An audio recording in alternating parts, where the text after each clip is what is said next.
네, 반갑습니다. 2024 올킬 개념 완성 세계사고요. 1주차입니다. 반갑습니다. 신준호입니다. 네, 드디어 우리가 이제 제가 사실 지난주에 동아시아사를 찍고 나서 몸이 너무 안 좋아서 네, 어쩔 수 없이 세계사 촬영을 못했고요. 그래서 네, 부랴부랴 세계사를 지금 찍게 되었습니다. 모든 준비 다 마쳤고 여러분들과 이제 쭉 달려가기만 하면 되겠습니다. 네, 세계사를 어쨌든 처음부터 이제 시작하게 되었습니다. 여러분들 입장에서는 사실 세계사를 선택한 친구들은 사실은 이제 역사 덕후 친구들이 많을 거예요. 맞지? 쌤 이제 수업 나도 PDF 열어야 돼서. 네, 그래서 보통은 이제 이걸 선택한 친구들이 아까 얘기했던 것처럼 역사 덕후 친구들이 많을 거고, 그래서 사실 이 역덕 친구들이 많이 치는 시험이기도 하고요. 아니면은 내가 내신에 세계사가 있었는데 또는 사회계사가 있다. 근데 세계사 공부를 해보니까 좀 괜찮은 것 같다. 그래서 난 세계사 시험을 치려고 한다는 친구들 분명히 있을 겁니다. 근데 세계사의 장점과 단점은 반드시 아셔야 돼요. 최근 세계사의 트렌드는 점점 어려워지고 있어. 훨씬 어려워지고 있어. 왜냐하면은 옛날 세계사는 키워드만 알면 바로바로 문제를 풀 수가 있었거든요. 근데 요즘 세계사 문제는 절대 그렇지가 않아. 키워드만 안다고 풀 수 있는 게 아니라 키워드를 통해 사료 전체적인 추론을 할 수 있는 추론 능력을 키울 수 있어야 됩니다. 특히 사료 해석 능력이라든지 역사적 추론 능력과 역사적 사고력을 요하는 시험이 되었기 때문에 여러분들은 앞으로 암기에서 끝나는 게 아니라 이해와 적용까지 할 수 있는 마치 과학 탐구 문제를 푸는 것처럼 푸셔야 된다라는 거야, 이제부터는.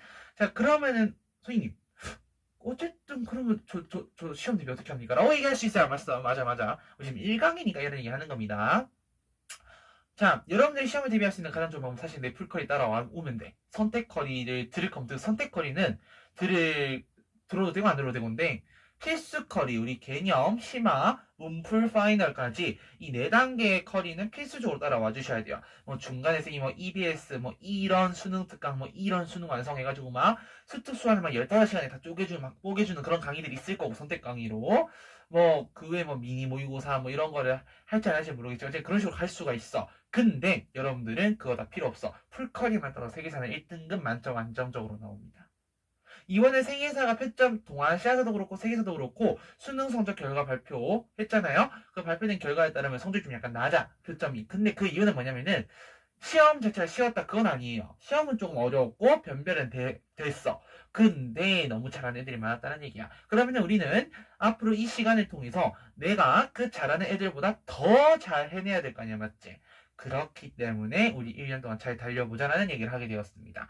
자, 동아시아 선생님이 무턱대고 사실 한 번 필기를 하거든요. 근데 우리 세계사는 달라. 세계사는 동아시아사보다 양이 거의 2배 내지 3배 가까이 많기 때문에 이거를 다 여러분들이 하나하나 하기는 좀 곤란해요. 맞지? 하나하나 다 그렇게 하기 좀 곤란해서 세계사 같은 경우는 쌤이 이런 식으로 이제 노트를 만들어서 한판 노트 여러분들 그 PDF 교환을 쌤이 올려놨습니다. 거기 보면 이제 세계사 만점 노트라고 해가지고 한판 노트가 원래 양식이 따로 없었는데 세계사만큼은 쌤이 양식을 좀 만들어서 여러분들이 세계사 공부를 하는 데 있어가지고 좀 더 좀 무난하게 했으면 좋겠다 싶은 마음이어서 쌤이 이렇게 준비를 해봤습니다. 빈칸도 있고 대체로 쌤이 표를 다 만들어 놨거든요. 그래서 표를 같이 채워나가면서 필기하는 그런 시간이 되었으면 좋겠습니다. 자, 그러면 첫 번째 우리 그리고 여기 있어. 세계사 씬 넘버가 있거든요. 씬 1, 2, 3, 4 막 쭉 있는데 자, 씬 넘버를 쌤이 이제 쭉 쓰고 필기라고 할 건데 중요한 거 하나만 잡고 갈게. 씬 넘버를 하는 과정에서 쌤이 이제 미리 얘기를 하자면은 잘 따라오셔야 돼. 그리고 씬 넘버에 맞는 필기를 하셔야 되고 그거 얘기 하나 하겠습니다.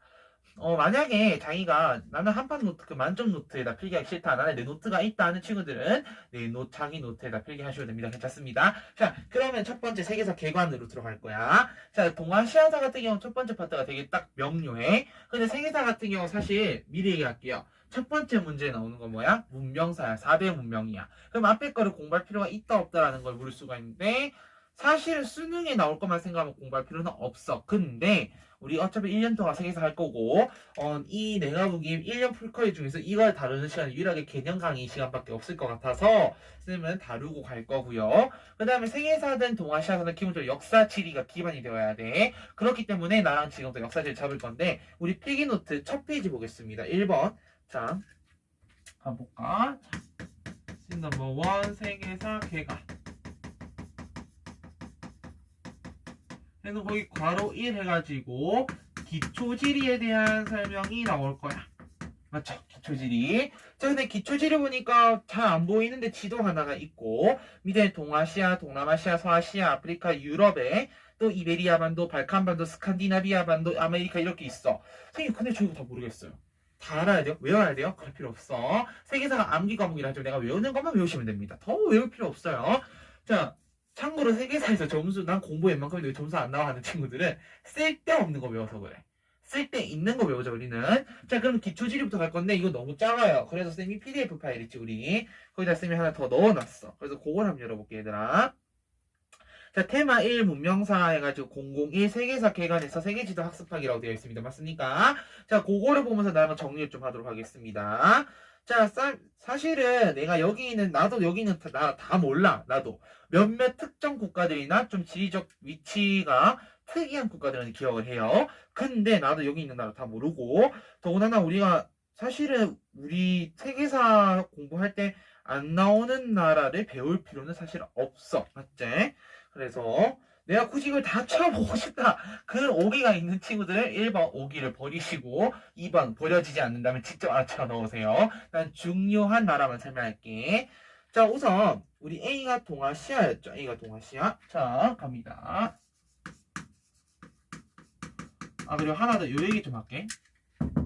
자, 세계사를 하다 보면 지도를 그릴 일이 되게 많아질 겁니다. 맞지? 근데 지도를 그리는데 선생님 저 지도 못 그리겠어요. 괜찮아. 그리지 마세요. 세계사에서 지도 그리는 시험 안 나옵니다. 아니, 지도 그리는 문제 안 나옵니다. 자, 그러면 나는 우선 첫 시간이기 때문에 그리고 이 작은 칠판에 세계 지도 전체 다 그린다? 불가능이야. 불가능이야. 자, 그래서 쌤은 떼어내서 각각 보도록 할게요. 괜찮습니까? 자, 그러면은 우선 아시아 쪽부터 한번 가볼게. 너네는 그 지도가 있죠? 지도 구경하고 있으세요? 지도 구경하고 있으세요? 네.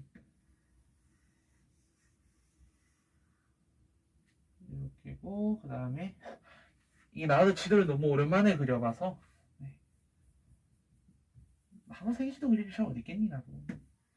요즘 자료가 얼마나 잘 나오는데.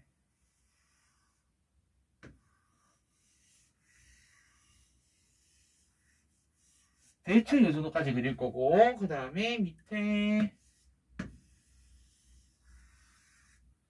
사실 뭐 또 끊고 좀 해야 되는데, 사실은. 그리고, 대충 이 오세아니아 있다 치고, 그 오른쪽에, 대충 이렇게 지도가 있다고 볼게. 진짜 추레하다 얘들아. 자, 난 지금 나라 이름을 빨간색으로 같이 한번 쓰면서 가보도록 할게요. 여러분들 알아야 돼. 여러분들 필수적으로 알아야 될 나라들이라서 내가 얘기를 하는 거고요. 여기 역사들이 거의 다 나올 거고 문제는 안 나오죠. 선생님 개념 강의에서 소개하는 부분이 있긴 있을 거야. 수업을 안 할 수도 있어. 근데 왠지 선생님 수업할까 생각하다가도 안 할 수도 있거든. 사실 그 파트가 어디냐면은 여기 동남아시아 전근대사 파트예요. 동남아시아 전근대사 할 필요가 없어. 사실은 시험 문제 안 나와. 근현대사도 잘 안 나오는데 가끔가다 교육청 모의고사에서 나와. 그렇기 때문에 우리 개념 강의 올킬이잖아. 모든 걸 압살할 거잖아. 그럼 모든 걸 다 하긴 해야 돼. 오케이, 우선 가볼게요. 우선 우리 잘 아는 거 여기 우리나라 있죠? 한국 있고요. 오른쪽에 일본 있죠? 맞지? 위에는 뭐 북한 있죠? 우리 뭐 패스하고 여기 뭐 있어요? 중국 있고요.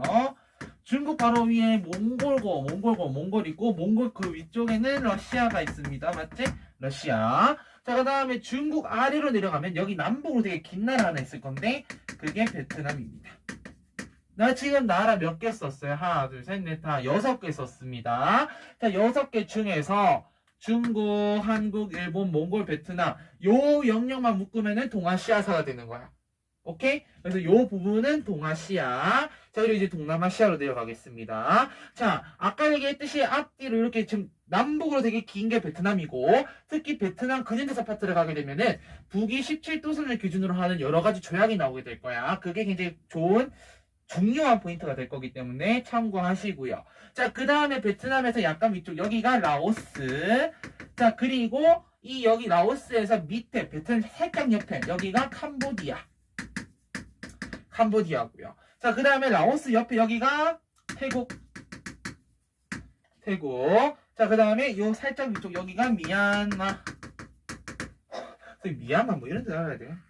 아, 좀 좋아. 그리고 이 사이에 여기가 방글라데시. 그리고 그 위쪽이 여기가 네팔. 여기 삐쪽 튀어나온 데가 인도죠. 인도. 자, 그리고 인도의 서쪽으로 살짝만 갑니다. 파키스탄. 이렇게고요. 그다음 여기 밑쪽 좀 가볼게요. 자, 이 밑으로 가면 말레이시아가 있어. 말레이시아. 그 말레이시아 있고, 사실 이 사이에서 잠깐만 좀 난 수정해서 그릴게요. 여러분들 지도에 다 이렇게 돼 있어요. 그 다음에 이렇게 긴 거. 요 밑에 여기가 인도네시아지. 그래서 이렇게 살짝 그려놓은 거. 여기 사실 오세아니아고 여기가 뉴질랜드고요. 자, 우선 여기까지만 할게. 자, 그러면은 우리 지금 동남아시아까지 된 거야. 맞지?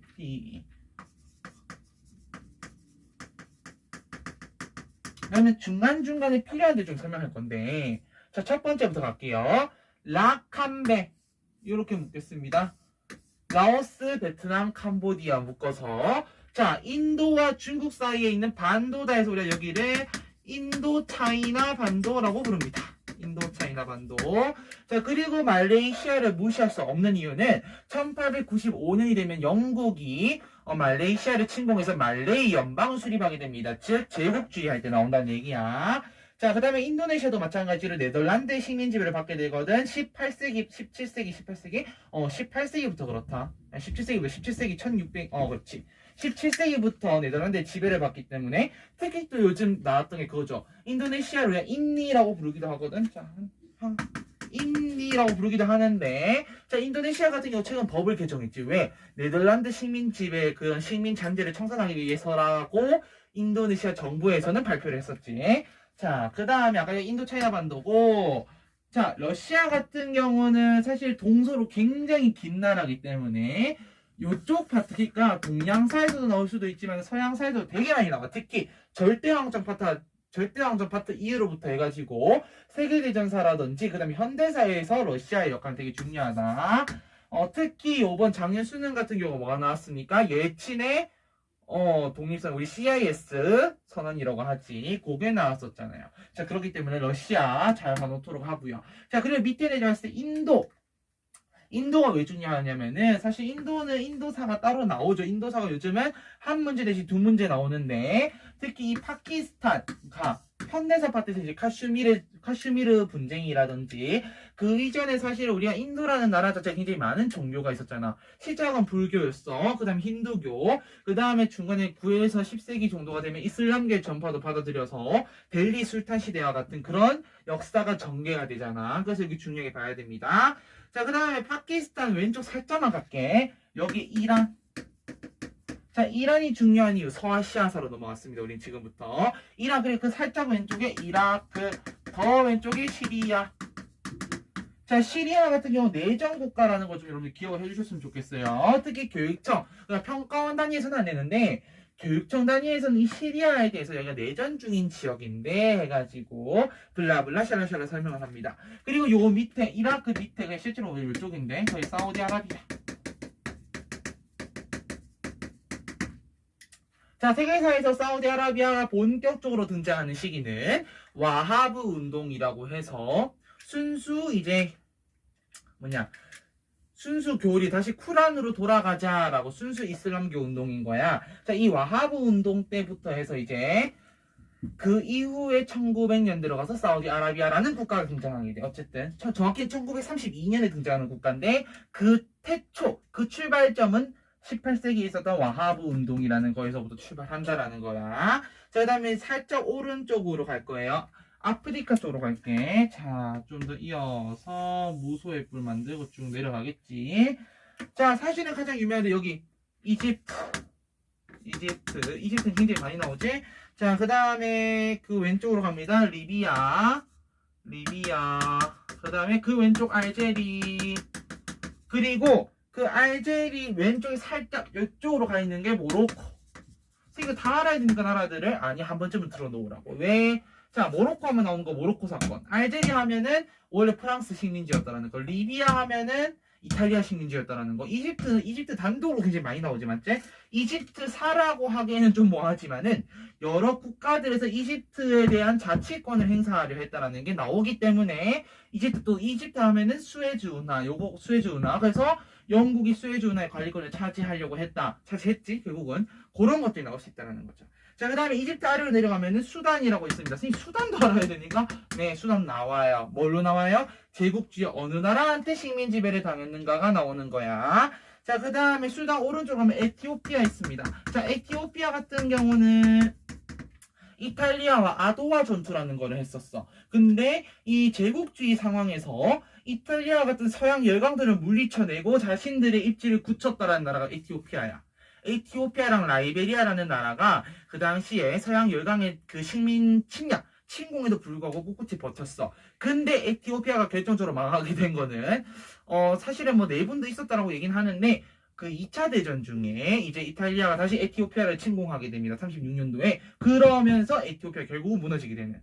그래서 어쨌든 뭐 세계 대전 속에서 그렇게 됐다라는 거고요. 자, 그리고 그 에티오피아 밑에 내려가면 케냐가 있습니다. 케냐. 그리고 케냐 밑으로 내려갑니다. 탄자니아 밑으로 내려갑니다. 모잠비크. 자, 그 다음에요. 왼쪽으로 쫙 가면 여기 앙골라. 모잠비크에서 선 하나만 끄면 돼요. 특히 앙골라, 모잠비크는 포르투갈의 식민지였어. 그럼 앙골라 밑에 내려가면은 나미비아. 앙골라 밑으로 나미비아. 그 다음에 맨 아래는 남아고. 그리고 이 오른쪽에 있는 거 요거 살짝 나와 있는 그게 마다가스카르. 왜 나오게요? 프랑스 때문에 나오지. 프랑스의 횡단 정책 때문에. 자, 그 다음에 쭉 살짝 더 올라가서 나이지리아와 그냥 나는 지금 혹시 여러분들 정확한 걸 모르겠다면은 내가 요거는 따로 이제 올려드릴게요. 그러니까 어쨌든 정확한 위치 나중에 찾으시고 대충 이 나라들이 이런 위치에 있구나라는 거 좀 파악하시면 됩니다. 자, 그럼 난 대충 아프리카까지는 설명을 했어. 서아시아 아프리카까지. 자, 요 정도 나라들이 된다는 거 기억했죠? 자, 그 다음에 이제 유럽으로 갈게요. 유럽으로. 근데 지우개가 덜 마른 것 같은데. 자, 가봅시다. 유럽으로. 자, 마르는 동안 잠깐 그냥 얘기를 해볼게요. 세계사를 어쨌든 지금 기초 지리부터 다지고 있는데 세계사를 배우는 과정에서 여러분들 생각하기에 사실 그게 있을 것 같아. 암기를 무조건 해야 된다. 암기 싸움이다라고 생각할 수가 있습니다. 근데 그럴 거면 나도 암기빵을 먹었겠죠. 근데 암기만으로 절대 되지 않습니다. 자, 암기만으로 되지 않는 게 세계사라는 과목인 거야. 금방 마르죠? 네, 되게 신기해요. 건조하거든요. 어쨌든 그렇기 때문에 여러분들 세계사를 배울 때는 사실 지리적인 부분도 좀 필요해. 특히 유럽사 같은 경우는 더 심할 거야. 동양이라든지 기타 이런 나라들은 지리적인 역할을 많이 묻지 않고 대충 이 지역에 이런 왕조가 전개되었어라는 것 정도도 충분히 파악이 가능합니다. 근데 유럽사 같은 경우는 특히 여러분들이 중세 유럽 그리고 근대 유럽을 하게 되면은 지리적인 감이었으면 되게 어디가 어딘지 헷갈릴 거야. 뭐 신성 로마 제국이라든지 프랑크 왕국 사실 프랑크 왕국 이후에도 나뉘어져서 그렇게 가는 거고. 자, 그 다음에 또 나중에 특히 17세기부터 19세기 사이 특히 그 사이에 각 국가들의 이해관계를 생각하려면은 머리 터집니다. 그렇기 때문에 지금 한번 할 때 지리적인 감을 확 잡아놓고 가세요. 알겠지? 그게 여러분들의 도움이 될 거예요. 자, 빨리 말랐으면 좋겠는데 빨리 안 마릅니다. 맞지? 자, 그럼 우리는 어쨌든 동남아시아도 했고요. 그 다음에 서아시아 했고요. C가 서아시아죠? 네. 그 다음에 D 아프리카도 했고요. 그 다음에 E 유럽을 할 건데, 자, 유럽에 세 군데가 적혀 있다. 맞지? 맞죠? 저 유럽에 세 군데. 첫 번째 이베리아 반도, 두 번째 발칸 반도, 세 번째 스칸디나비아 반도. 자, 사실은 유럽에 이런 지형들 말고 더 많아, 지형은. 근데 왜 굳이 이 세 개만 할까? 이유가 있겠죠? 자, 갑니다. 자, 유럽을 간단하게 우선 네모화 시켜서, 자, 보면은, 이렇게 네모가 있어. 이게 유럽이야. 이게 유럽이라 치면은, 요쪽, 서남부 유럽, 여기가 이베리아 반도 툭 튀어나오는데, 에스파냐랑 포르투갈 여기 있지. 그 다음에 오른쪽에 맨 위에 북극해까지 안 가고 그 밑에 내려와서 여기 요 부분을 우리가 스칸디나비아 반도라고 하고요. 여기 있는 나라 노스핀이라고 부르면 노르웨이, 그 다음에 뭐 스웨덴, 핀란드 이런 나라들 스칸디나비아 반도고요. 그 다음에 유럽의 화약고라고 불렸던 동유럽 쪽이야. 지중해랑 흑해 들어가기 바로 직전이거든요. 여기를 우리는 발칸 반도라고 부릅니다. 물론 이제 이 사이에는 이탈리아 반도도 있습니다. 어쨌든 이 발칸반도 같은 경우는 그리스라는 나라라든지 뭐 우리가 마케도니아 이런 나라들이 현재 있고요. 특히 이쪽 이제 유고연방 국가들, 옛날 유고연방, 지금 유고연방 해체됐잖아. 유고연방 국가들이 이쪽으로 많이 좀 있기도 합니다. 그렇기 때문에 여러분들이 세계사 할 때 사실 좀 상식적인 부분도 많이 도움이 될 거야, 공부할 때. 그리고 상식이 부족하다면 상식을 쌓아가는 시간이 되겠죠. 자, 그러면은 지도를 한번 그려보도록 하겠습니다. 자, 한번 가볼게요. 뭔가 느낌이 좀 이상한데. 자, 이 한반도 그리는 거고, 이거는. 자, 내립니다. 그대로. 자, 이베리아 나왔고요. 이렇게 크면 좀 곤란한데? 자, 그리고 발칸반도 거쳐서 안에 흑해. 이렇게 나오고 지중해 됐습니다. 좋아. 자, 여기가 터키야. 터키. 티르키예라고 부르지. 근데 교과 과정에는 터키가 돼 있잖아. 티르키예고. 자, 여기 우리 소아시아라고 부르기도 하고요. 자, 요렇게 부르기도 한다. 이건 하나 좀 알아주세요. 자, 아나톨리아. 앞으로 많이 듣게 될 지명입니다. 알겠죠? 아나톨리아. 자, 그 다음에 이렇게 쭉 돌아가지고 어디부터 가냐? 자, 발칸반도 갑니다. 여기 그리스. 그리스만 하면 되지 뭐. 맞지? 자, 그리고 여기 뭐예요? 이탈리아지 뭐. 이탈리아 알면 되는 거고요. 자, 그 다음에 왼쪽 이베리아 반도. 이베리아 반도 너무 마음에 안 드는데 잠깐만. 수정 좀 갈게요. 원래 이렇게 가면 안 됩니다. 뭔가 이제. 그렇지. 그럼 이렇게 가야지. 요것도 잠깐 마음에 안 들긴 하는데. 자, 여기가 포르투갈, 여기가 에스파냐 이렇게 가고요. 자, 그 다음에 바로 위에 원래 이제 프랑스가 있습니다. 프랑스고, 그 다음에 요새 조그만 나라가 스위스가 될 거고요. 그 다음에 프랑스 위로 올라갑니다. 프랑스 위로 올라가면은 벨기에가 벌써 벨기에. 벨기에 더 올라가야 돼. 네덜란드. 참고로 네덜란드는 원래 에스파냐의 지배를 받던 곳이었는데 우리가 이제 30년 전쟁이라 부르는 일명 종교 전쟁이었지. 30년 전쟁 이후 체결되었던 베스트팔렌 조약 때 이때 완전 독립됨을 인정받게 되는, 사실 그 전부터 독립 투쟁을 하긴 했었다라고 합니다. 자, 그 다음에 네덜란드에서 요 사이 여기 내려오면 여기가 독일 신성 로마제고. 자, 그리고 더 올라갑니다. 덴마크는 잘 안 나와요 사실은. 자, 그 다음에 독일 바로 왼쪽에 체코고요. 그 오른쪽에 슬로바키아라는 나라가 있습니다. 그리고 그 위쪽에 폴란드. 자, 그 다음에 폴란드 오른쪽에 우크라이나. 잠깐만, 이거 너무 지도가 왜곡된 것 같은데? 잠깐만요. 지도가 좀 많이 왜곡됐다. 자, 원래 폴란드 한 요쯤 위치해야 될 거예요, 폴란드가. 그리고 그 오른쪽에 우리가 이제 우크라이나가 있을 거고요. 특히 독일의 폴란드, 어제 너무 가깝다 싶었어. 자, 독일의 폴란드 침공이라든지. 그리고 원래 체코와 슬로바키아는 한 나라죠. 체코슬로바키아라는 나라였고, 이때 당시 이제 뭐 차우셰스크 정권이라고 해가지고 현대사에 나오게 됩니다. 자, 그리고 특히 요 나라들 같은 경우 다 대부분 사실 이 파트는 세계대전 파트에서 되게 중요하기 때문에 그것도 잘 알아놓으셔야 될 거고요. 이 정도 나라들만 알면 되는데 위에 잠깐 올라갈게요. 뭐 요 정도는 적어보자. 노르웨이, 스웨덴, 핀란드 요 정도까지는 적을 수 있을 것 같아요. 이 지도가 너무 왜곡되게 그려졌어. 어쩔 수 없어. 자, 그럼 여기까지 해서 간단하게 지금 세계에서 개관을 했습니다. 전체 세계의 지리 정도 우리가 파악을 했고요. 자, 이제 그 다음으로 넘어가면은 이제 세계에서 개관 파트 어제 기초지리는 끝.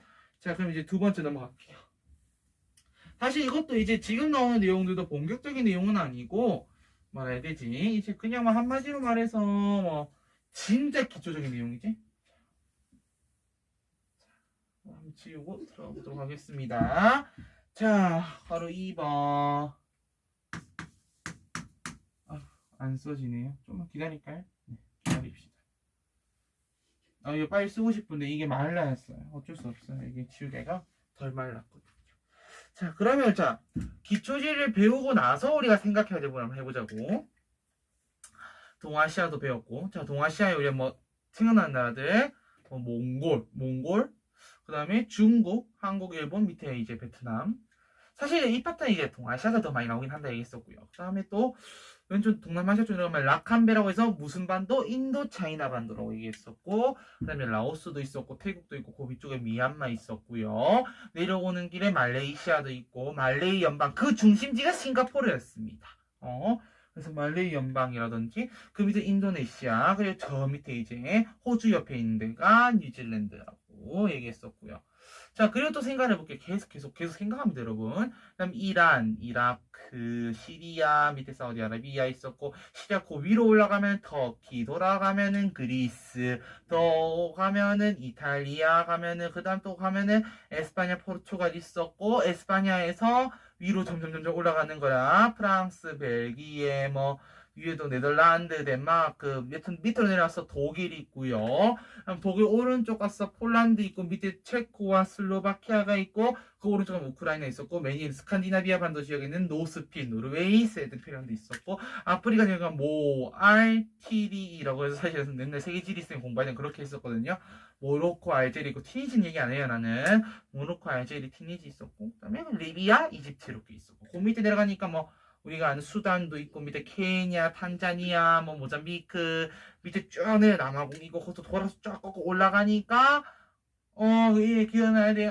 그렇지. 우리가 알고 있는 앙골라라든지 그런 나라들이 있더라. 그래서 쫙 올라가면 나이지리아도 있었던 것 같고요.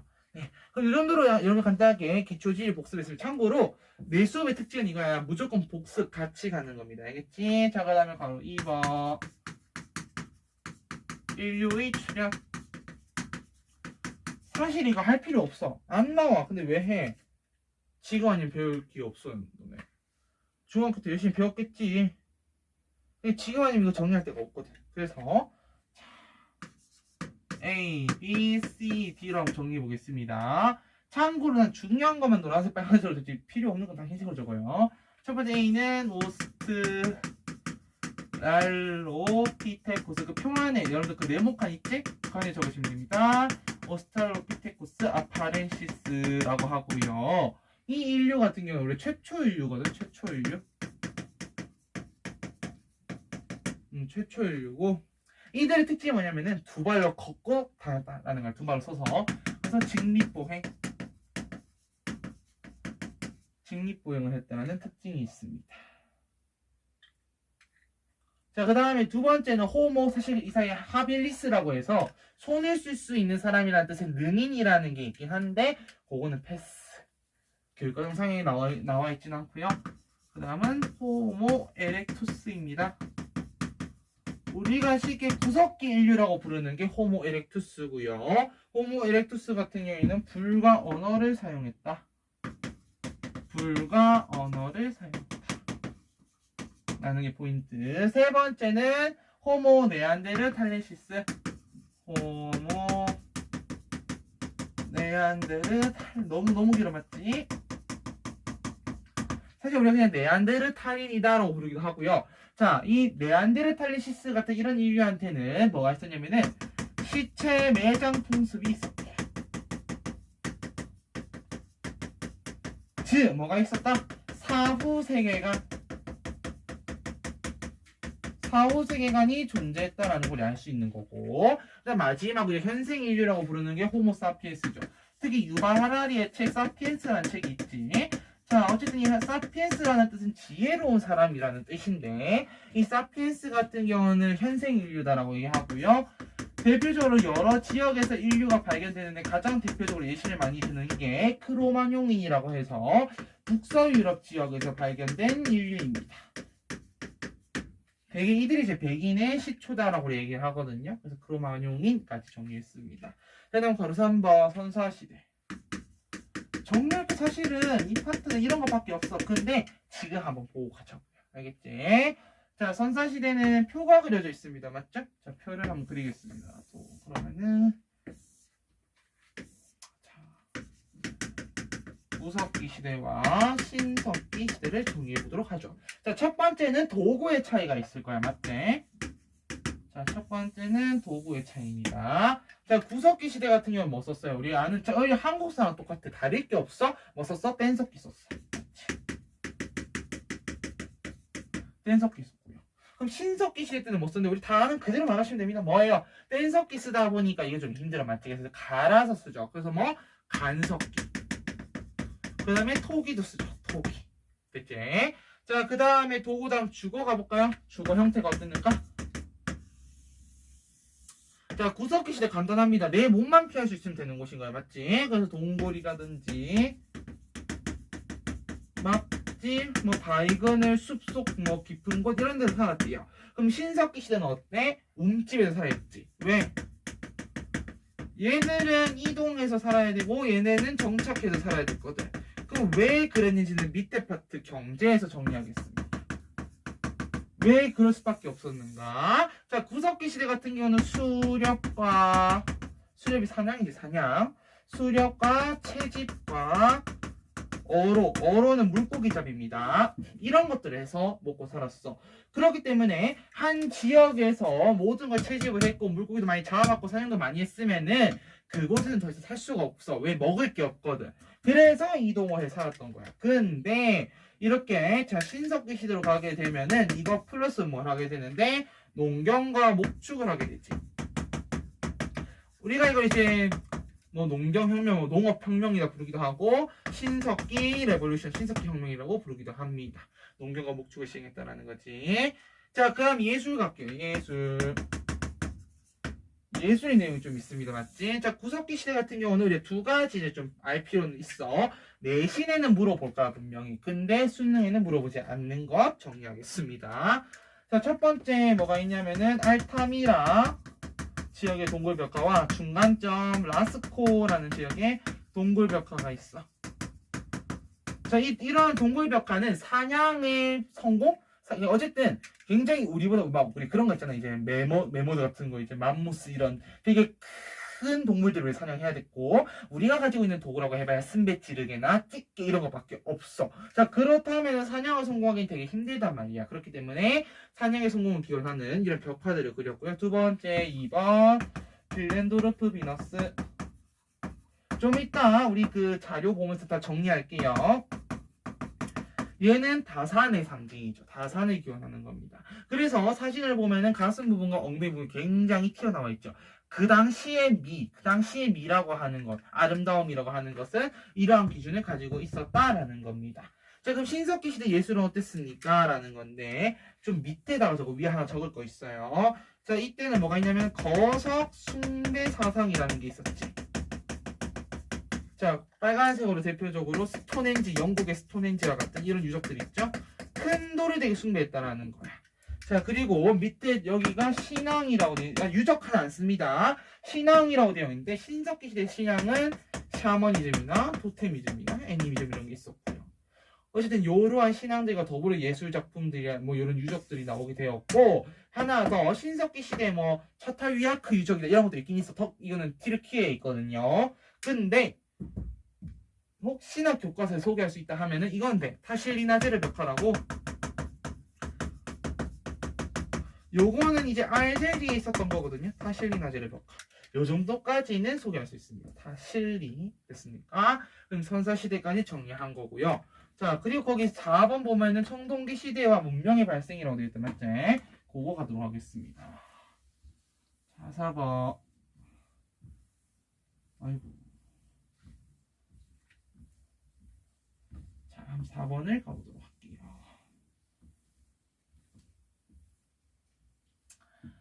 4번. 아이고야, 지우는데 또 마른데 1시간 이제. 자, 4번 같은 경우는 청동기 시대에 대한 내용을 담고 있다, 맞지? 자, 청동기 시대에 대해서 우리가 참 생각할 게 사실은 그렇게 많지는 않죠. 네. 우리가 생각하고자 하면 할 건 많은데 뭐 그렇게 중요한 게 아니기 때문에. 자, 빨리 말았으면 좋겠나. 마르네. 4번. 청동기 시대죠? 네, 청동기 시대와 문명의 발생. 자, 거기 적혀 있는 대로 하나하나씩 또 필기를 해보겠습니다. 자, A 갈게요. 먼저 첫 번째, 청동기 시대로 가게 되면은 구석기, 신석기 시대가 가장 큰 차이점은 우선 우리가 청동기 시대부터 뭐라 부르냐면은 역사 시대다라고 이렇게 불러요. 그 이전에 선사 시대라고 부르거든. 그럼 역사 시대란 무엇이냐? 문자가 있는 시대라는 거야. 즉 문자라는 게 있었고요.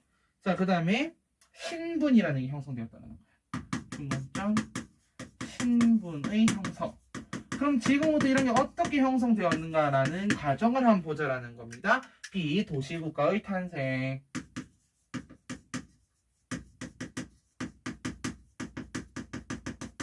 한번 가보도록 할게요. 첫 번째, 자, 우리 거기 손가락 표시되어 있는 거 있죠? 네, 그거 보시면 됩니다. 알겠지? 농사를 지을 때, 자, 농사를 지을 때 물이 중요합니다. 물이 중요합니다. 물이 중요하기 때문에 대하천 유역에서 도시들이 발달하게 돼요. 자, 대하천 유역이라 하면은 쉽게 말하면은 강 이런 거 생각하시면 됩니다. 큰 강. 근데 그냥 강이 아니고 큰 강 유역. 그렇지. 농사를 지을 때는 물이 중요하기 때문에 이랬었던 거야. 그리고 하나 더. 농사를 또 지으려고 하면은 노동력이 되게 또 많이 필요합니다. 사람들이 많이 모이게 되는 거야.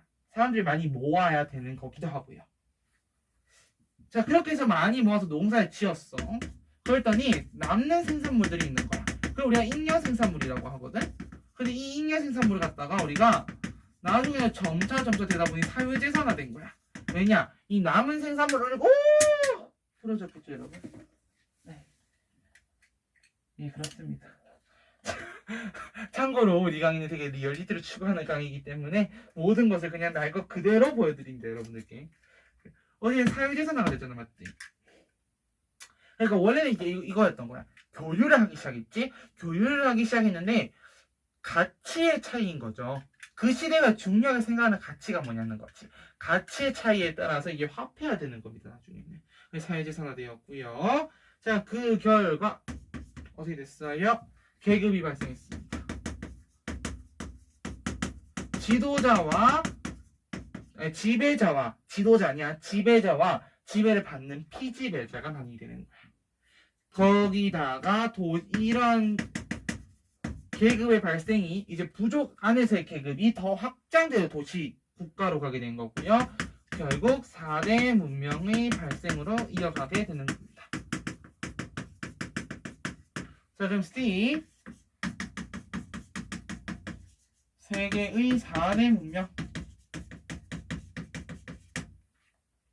거기 쭉쭉 적혀 있습니다. 맞지? 뭐 서아시아, 동유럽, 그 다음에 뭐 아프리카, 인도, 중국 이렇게 있습니다. 맞지? 노란색으로 이렇게 서아시아 쪽에는 사실 우리가 대표적인 게 메소포타미아 문명이죠. 메소포타미아 문명. 뒷장 가면 다 정리할 거야. 걱정하지 마. 지금 안 해야 돼요. 이 쌤도 시계를 쳐다가 안 쳐다보니까 시간을 잘 모르겠어서 갑자기 시계를 차는. 네. 내가 그랬잖아, 우리 수업은 날 것 그대로의 수업이라고요. 자, 그래서 갈게요. 메소포타미아 문명. 동유럽 쪽은 여기 사실 3개를 써야 되기 때문에 칸이 없었으면 여기다 쓸게. 뭐가 이상한데 이거 좀. 자, 첫 번째는 히타이트, 두 번째는 페니키아, 세 번째는 헤브라이 라는 나라들도 있었고, 그리스 지역에 가면은 에게 문명이라는 것도 있었습니다. 에게 해양 청동기 문명이었고요. 아프리카 같은 경우는 이집트 문명, 인도는 인도 문명이고, 다만 인더스 지역과 콤마 겐지스 지역으로의 좀 문명의 시기가 좀 약간 나뉘는 거는 있었어. 둘이 애초에 스타일이 잘 다르거든. 중국 같은 경우는 우리 뭐 황허 문명이라 하기도 하고 중국 문명이라 하기도 하는데, 중국 같은 경우는 하상주 요 시대를 우리가 흔히 이제 중국 문명이라 부르고, 중국 문명에서 나오는 유물들 같은 경우 대표적으로 이 상나라 때 은허유적이라고 하는 게 있습니다. 은허유적 여기서 나왔다라고 생각하면 되겠습니다. 자, 여기까지 해서 생에서 계산 마쳤어요. 우리 이제 씬 넘버 1 한 거야. 되게 많이 온 것 같지? 많이 안 왔어. 이거 하나 했을 때. 네, 그렇습니다. 자, 그러면 우리 이제 시간이 이렇게 됐어요 또. 한 40분 정도 한 것 같거든요. 우리 다음 시간에는 이제 문명사 본문 쪽 들어가도록 할게요. 그래서 두 번째 시간에는 문명사 우리 씬 넘버 2 4대 문명이랑 그 다음에 지중해 연안의 국가들에게 문명까지 정리할 건데, 잠깐 스탑. 우리 교환 요거 자료를 보고 마치도록 할게요. 괜찮지?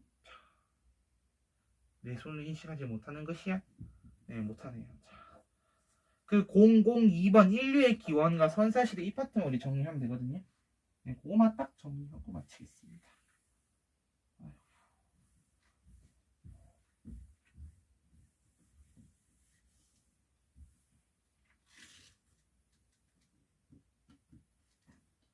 너무 더러워서 좀 깨끗한 걸로 갈게요. 좀 지우고, 말리면 좀 더 깨끗해지지 않을까 싶습니다. 자, 여러분 그동안 빨리 혹시 프린트 안 한 친구 있으면 빨리 프린트해서 들고 와주시면 될 것 같네요. 사실 뭐 내용 그렇게 많지 않잖아. 빠르게 보고 정리하겠습니다. 자, 볼게요. 002번 갑니다. 자, 알타미라 동굴벽화 사진 거기 있고, 중간에 있는 게 빌렌도르프의 비너스, 오른쪽에 있는 게 고대 문명지도입니다. 자, 고대 문명지도 학대에서 보면 가나, 다라가 있거든요. 자, 이거 뒤에 설명할 거야. 어차피 다음 시간에 할 건데, 서아시아 지역이라고 하는 게 나지, 나는 메소포타미아 문명, 이집트죠. 나일강 흐르잖아. 그럼 우리 상식상으로 여기는 이집트 문명이죠. 맞지? 자, 다는요, 인더스강 대인데, 인도예요, 여기. 인도. 뭐라고, 우리 피해자 인도. 그러니까 인더스 문명이라 해도 상관없습니다. 뭐, 인도 문명이고요. 라 같은 경우 황허 문명, 중국 문명 되겠습니다. 맞지? 자, 그럼 밑에 가볼게요. Q1 갑니다. 알타미라 동굴벽화와 빌렌도르프 비너스는 어느 시대 유물입니까? 라고 하면은, 구석기 시대지. 아까 말했던 것처럼 알타미라 같은 경우는 사냥의 성공을 기원했다. 빌렌도르프 같은 경우는 풍요한다. 다산의 풍요라고 하죠. 다산의 기원했다는 거고요. 자, 그래서 Q2번. 자, 구석기 시대에 대해 정리해봅시다. 갑니다. 특징. 맨 처음 못 썼다고 할 땐 석기 사용했다고요. 중국도끼 찍기 이런 거. 왜냐면 수렵 채집 오로해 살았고 이동생활 했다라고 얘기했습니다. 동굴 바위근을 막집 등에서 거주했다 얘기했습니다. 예술 갑니다. 알타미라 동굴과 라스코 동굴 벽화 2개 있었다. 사냥의 성공을 기원했다. 밑에는 빌렌도르프의 비너스 얘 같은 경우 빌렌도르프의 비너스 얘 같은 경우는 다산과 풍요를 기원했다라는 거고요. 자, 신석기 시대는 1만 년 전에 시작했습니다. 그 뭐 빙하기와 간빙기가 왔다 갔다라고 얘기를 하거든요.